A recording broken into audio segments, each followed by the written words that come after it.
মাদারীপুরে ৪০ বছরের পুরাতন গাছকে শতবর্ষী বট গাছ বানায় লঙ্কাকাণ্ড।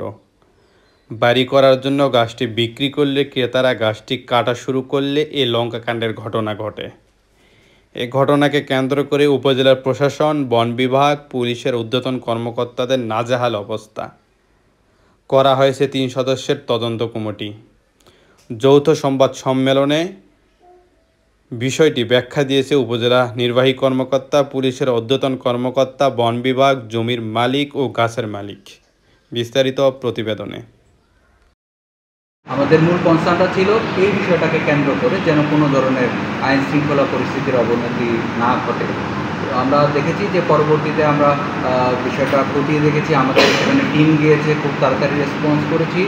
আমরা গিয়ে দেখেছি যে বিষয়টা এরকম আইন শৃঙ্খলা পরিস্থিতি অবনতি ঘটানোর মতো কোনো ঘটনা নয় এবং পরিস্থিতি সম্পূর্ণ স্বাভাবিক এবং এই পর্যন্ত সম্পূর্ণ স্বাভাবিক অবস্থায় রয়েছে, বিরাজ করছে।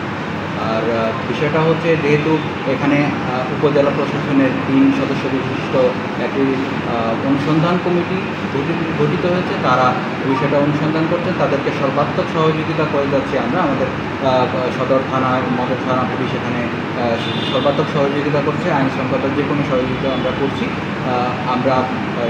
আমরা শীঘ্রই আসলে জানতে পারবো যে কী ধরনের কী কারণে ঘটনাটা ঘটেছে এবং ভবিষ্যতে আমাদের এই বিষয়ে আমাদের দিক নির্দেশনা, এই ধরনের কী ধরনের আমাদের অ্যাকশন নিতে হবে।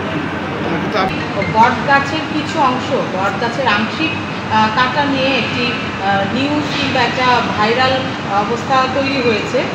এখানে আমরা আছি আমি সদর উপজেলা নির্বাহী কর্মকর্তা, আমার সাথে আছেন সদর সার্কেল অফিসার, আছেন আমার সদর থানার ওসি আছেন, আমাদের উপজেলার যিনি বন কর্মকর্তা উনি আছেন, আমাদের যে তহসিলদার উনি আছেন এবং সেই সাথে যে গাছটি কাটা হয়েছে আপনারা জানেন গাছটি আসলে একটি ব্যক্তি মালিকানাধীন জমির উপর। গাছটির যিনি মালিক, ওই জায়গাটার যিনি মালিক আব্দুল সাত্তার হাওলাদার, উনি আমাদের সাথে এখানে উপস্থিত আছেন। 6 তারিখের ঘটনা, 5 তারিখের ঘটনা এটি। আমরা মূলত 5 তারিখ সন্ধ্যার দিকে জিনিসটা ভাইরাল হয়ে যায়। আমরা ভাইরাল এই বাইরের এই ভিডিওর মাধ্যমে আমরা বিষয়টা জানতে পারি। আমরা অনুসন্ধান চালাই, একদম উপজেলা প্রশাসন, পুলিশ থেকে শুরু করে যে সংশ্লিষ্ট যে ডিপার্টমেন্টগুলো আমরা একসাথে অনুসন্ধান চালিয়েছি। গতকালকে ওনাদের সাথে আমরা স্পটে কথা বলেছি, অফিসে এসে কথা বলেছি। আমরা বিভিন্ন স্তরের মাধ্যমে অনুসন্ধান চালিয়ে যেটা আমরা জানতে পেরেছি যে এটি আব্দুল সাত্তার হাওলাদার নামক এক ব্যক্তির বা ব্যক্তি মালিকানাধীন জমির উপর যে গাছটি রয়েছে সেই গাছটি উনি বিক্রি করেছেন। উনি নিজেও বলবেন উনি ওই জায়গায় ওনার ঘর ছিল। ওনারা বর্তমানে যেহেতু ওই জায়গাটা একটা আপনারা জানেন যে নদী ভাঙা জায়গা, উনি ওনার ঘরটা অন্য জায়গায় স্থানান্তর করেছেন। উনি পুনরায় ওখানে বাড়ি করতে চাচ্ছেন।